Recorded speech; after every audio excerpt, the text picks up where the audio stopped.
Hello everyone, welcome to Succeed IAS. My name is Amit Dubey and let's start with the daily current affairs for geography optionals. First article tropical cyclones के ऊपर and यहाँ पर जो Jawad cyclone है ये news में है क्योंकि eastern coast that is Odisha में इसका इम्पैक्ट हुआ है कोस्टल डिस्ट्रिक्ट्स में. बट ओवरऑल ये आर्टिकल आपके लिए कुछ खास इंपॉर्टेंट नहीं है. आपके लिए इंपॉर्टेंट है cyclones that is both tropical and temperate cyclones. And tropical and temperate cyclones ये ऑलमोस्ट आप बोल सकते हैं यूपीएससी का one of the favourite topics है. हर ऑल्टरनेट ईयर एक क्वेश्चन आता ही है साइक्लोन से रिलेटेड. ज्योग्राफी ऑप्शनल सिलेबस में आप देख सकते हैं पेपर 1 में temperate and tropical cyclones mentioned है डायरेक्टली क्लाइमेटोलॉजी वाले सेक्शन में. एंड हेंस आपको प्रिपेयर करना है कि ट्रॉपिकल और टेम्परेट साइक्लोन्स कैसे फॉर्म होते हैं. एंड यहाँ पे आपको डायग्राम देना है बोथ साइक्लोन फॉर्मेशन का and also destruction of cyclone का. ट्रॉपिकल और टेम्परेट साइक्लोन्स में डायग्राम्स बहुत इंपॉर्टेंट है. तो बिना डायग्राम के अगर आप आंसर लिख रहे हो तो बहुत कम मार्क्स मिलने वाले हैं, इसलिए डायग्राम्स पे ज़्यादा फोकस करो ऐसे क्वेश्चंस में. प्लस ट्रॉपिकल साइक्लोन्स का जो डिस्ट्रीब्यूशन है वो भी आपको एग्जाम में बताना है कि कहाँ कहाँ पे डिस्ट्रीब्यूटेड है एंड कैसे डिफरेंट कॉन्टिनेंट्स में डिफरेंट उसको टर्म्स दिए गए हैं ट्रॉपिकल साइक्लोन्स को. फॉर एग्जांपल नॉर्थ और साउथ अमेरिका में इसको हरिकेन्स बोलते हैं, east and south east Asia में इसको टाइफून्स बोलते हैं एंड ऑस्ट्रेलिया के पास जो साइक्लोन्स है उसको विली विली बोलते हैं.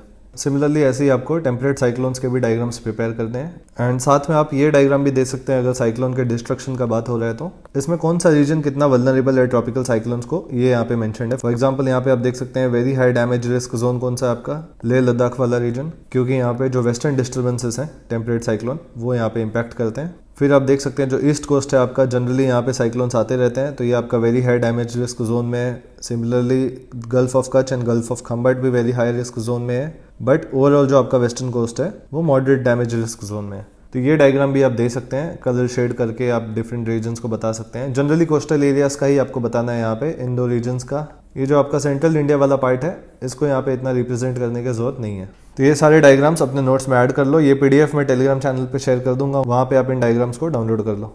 नेक्स्ट आर्टिकल आपका वल्कनिज्म के ऊपर है. यहाँ पे इंडोनेशिया में वल्केनिक इरप्शन हुआ है माउंट सेमेरू में. एंड अगेन बस इसको आप एज एन एग्जांपल मेंशन कर सकते हो अगर वल्कनिज्म के ऊपर क्वेश्चन आता है तो. बट पेपर 1 में ओवरऑल वल्कनिज्म या वल्केनिसिटी आपके लिए एक इंपॉर्टेंट टॉपिक है. And geography optional syllabus paper 1 में आप देख सकते हैं सिर्फ वल्केनिसिटी मेंशन्ड है.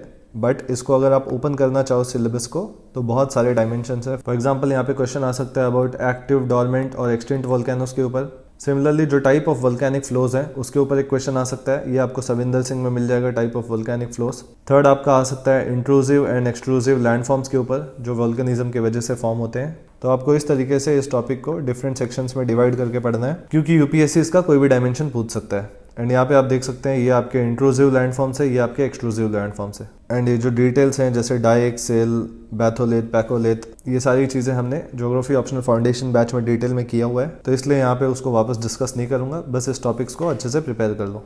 नेक्स्ट आर्टिकल अगेन ये ज्योग्राफी ऑप्शनल पेपर 2 के लिए इंपॉर्टेंट है. मैंने आपको बताया था कि पेपर 2 में states reorganisation, regional consciousness and inter state issues ये सारे टॉपिक इंपॉर्टेंट हो जाते हैं जो मेंशन्ड है आपके पॉलिटिकल एस्पेक्ट्स वाले सेक्शन में. एंड मैंने आपको पहले भी बताया कि जो जनरली आपका जो नॉर्थ ईस्टर्न स्टेट्स है यहाँ पे वेरिड टोपोग्राफी मिलता है आपको, that is high diversity in topography and hence यहाँ पे ज्यादा डाइवर्सिटी है ट्राइब्स में भी. क्योंकि मैंने आपको बताया था कि जो एलन चर्चिल सैंपल है जो एनवायरमेंटल डिटर्मिनिज्म की प्रोपोनेंट है, इनके फील्ड वर्क में इन्होंने ये मेंशन किया है कि जिस रीजन में जितना ज़्यादा टोपोग्राफिकल वेरिएशंस होगा वहाँ पे कल्चर डाइवर्सिटी भी उतना ही ज़्यादा होगा. बिकॉज एंशिएंट टाइम्स में जो इस माउंटेन वैली में जो कल्चर्स ओरिजिनेट होते हैं वो जनरली डिवाइडेड होते थे इस माउंटेन वैली के जो कल्चर्स थे इससे.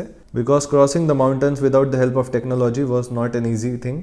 एंड हेंस नॉर्थ ईस्ट में आपको वेरिड कल्चरल रीजन्स मिलेंगे. तो ये चीज़ें भी आपको मेंशन करनी है क्योंकि यहाँ पे हमेशा न्यू स्टेट्स की डिमांड होता रहता है. एंड ये जो डिमांड है आपका ग्रेटर त्रिपुरा लैंड का, ये जो आपका त्रिपुरा स्टेट है इसका ऑलमोस्ट आप बोल सकते हैं 90% 95% जो एरिया है इस एरिया के लिए डिमांड हो रहा है to call it as a new state called as Tripura land. तो अगर ज्योग्राफी ऑप्शनल पेपर 2 में ऐसे क्वेश्चंस आते हैं तो आपको ज्योग्राफी ऑप्शनल के जो बेसिक्स हैं, फाउंडेशंस हैं आपके, उससे आप इसको रिलेट कर सकते हो. एंड फिर एज एन एग्जांपल आप ये न्यूज़ आर्टिकल में जो मेंशन्ड है for example demand for Tripura land, ये सब मेंशन कर सकते हो. तो ज्योग्राफी ऑप्शनल पेपर 2 में मार्क्स तभी आएंगे जब आप अच्छे से इंटरलिंकिंग कर पाओगे आपके पेपर 1 के टॉपिक से. अगर ये इंटरलिंकिंग पॉसिबल है, जबरदस्ती इंटरलिंकिंग आपको नहीं करनी है because it hampers the quality of your answers. Next article ये मैप मार्किंग के लिए इंपॉर्टेंट है. एंड यहाँ पे गुलमर्ग ये लोकेशन न्यूज़ में आया है एंड इसलिए ये पेपर 2 में मैप मार्किंग क्वेश्चंस के लिए इंपॉर्टेंट हो जाता है. एंड यहाँ पे आपका गुलमर्ग लोकेटेड है नियर लाइन ऑफ कंट्रोल. तो इस लोकेशन को अपने नोट्स में अभी ऐड कर लो एंड इसका अबाउट 30 वर्ड्स में डिस्क्रिप्शन अपने नोट्स में लिख लो। तो आज के लिए बस इतने ही आर्टिकल्स थे। जिन लोगों को ये PDF रेफर करना है वो टेलीग्राम चैनल से इसको डाउनलोड कर सकते हैं। टेलीग्राम चैनल का नाम है succeed IAS official and that's it for the day. Good bye, take care.